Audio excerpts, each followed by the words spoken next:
We're going to New York 100 years from now. Wait, erase from your mind the flying cars, neon lights, and robot-filled scenarios. Forget the city's foul air, the grating blast of horns, and the subway's metallic squeal. Take a deep breath. Now step into the city our grandchildren will live in, a city we will never get to see. The first thing you notice in New York 100 years from now isn't silence, but a city that breathes. Cold piles of concrete and bleak buildings have given way to natural vistas draped in ivy. Energy panels, brilliantly inspired by sunflowers and engineered to follow the sun, are mounted on buildings in carefully chosen places. Features have been added that make buildings more than mere places to live and work. Each one is alive, at peace with nature, and produces its own energy. Let's walk into the city. That old noise pollution and foul air are gone. So what does that sound? The soothing murmur of water and the cheerful trills of birds, blended with a distant violin. And the cars? Yes, there are still cars, but they are completely silent and eco-friendly. People don't drive unless they must. Most get around by bike or on foot. You might be looking for those giant brand stores. Sorry, in the new world they no longer have a place. People woke up and the craze of consumption ended. Folks buy only what they need and, when possible, repair instead of replace. They went further. Barter markets sprang up and waste was all but eliminated. Hold on a moment. Let's go back 100 years to our world. Look at the people. That's us. Nobody looks at one another. Everyone rushes somewhere. Faces don't smile, and technology feels designed to separate people. Here's the bitter truth. No one notices how time slips away. Years feel like months, months like days, days like hours. Now return with me to the city 100 years hence and see the people's happiness. How technology has become a unifier rather than a divider. Time no longer races by. Instead, it seems to give people the chance to live in the moment. Time itself hasn't changed, only we have. Isn't that beautiful? Now let's go down, underground. The rat-infested, foul-smelling subway tunnels have changed too. Transit has been moved back above ground. Some tunnel sections were converted into safety shelters. The rest didn't stay empty. Mushroom farms took root, and the smells of damp rot were replaced by fresh soil. A group of children learned from their teachers how to farm in places without sunlight. These passages, once used only to get from here to there, now protect the city and help feed it. New Yorkers' troubles with the sea are over, and a peace accord has been signed.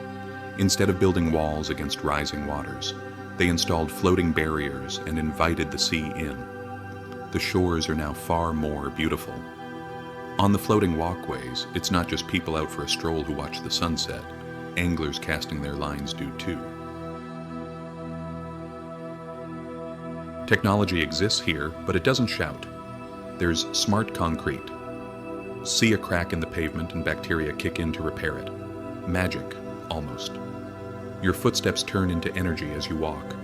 By simply moving, you help light the city. Technology copies nature rather than crushing it. Of course, every system carries risk. Infrastructure failures or cyber attacks can cause temporary disruptions, so people still keep analog backups. But let's leave the big picture for a moment. Let me tell you the city's true spirit through Rosa, who lives on Elm Street and is 70.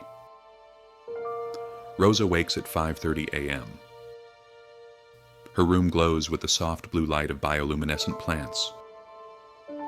Getting out of bed still hurts her joints. Old age is still old age in 2125. She goes to the window. Outside, a misty green morning haze slips between skyscrapers. Rosa makes coffee, old-fashioned brewed coffee. She takes her mug up to the shared rooftop garden on the 40th floor. This is her sanctuary. She buries her hands in the warm soil. "Good morning, girls," she whispers to her tomato plants.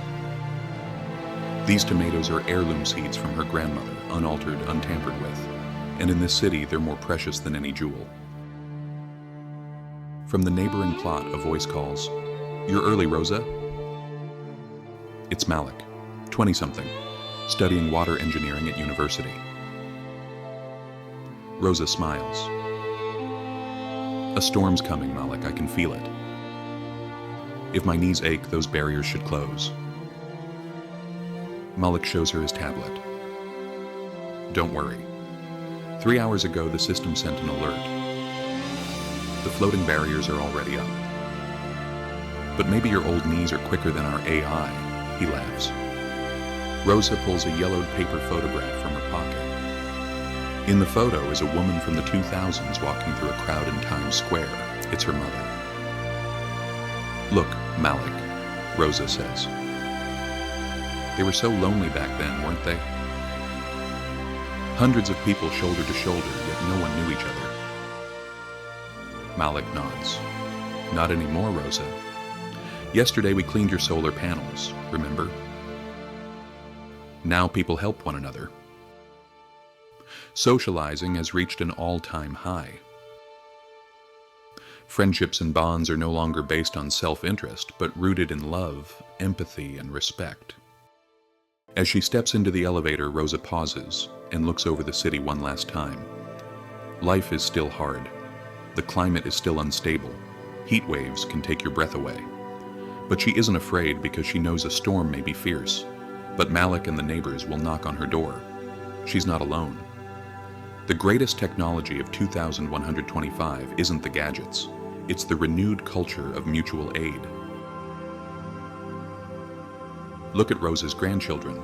School isn't a four-walled, boring room anymore. Kids learn in the field. One team repairs robotic arms while another harvests a vertical farm. Engineering and farming are taught together. Work has changed too. Office person is obsolete.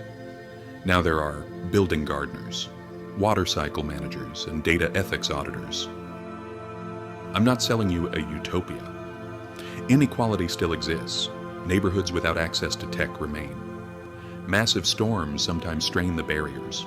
People still face housing shortages and migration. It's not a perfect paradise, but it's a place that keeps fighting not to become a hell. Maybe we won't be the ones to build New York of 2125, but the direction it takes, whether it collapses or endures, will be decided by the choices we make today. So what would you be in a world like this? Would you grow tomatoes in a rooftop garden like Rosa? Or run the systems like Malik, the engineer? Share your imagined life in the comments. If you enjoyed this trip, hit the like button and reserve yourself another ticket to the future. See you in the next episode. Goodbye for now.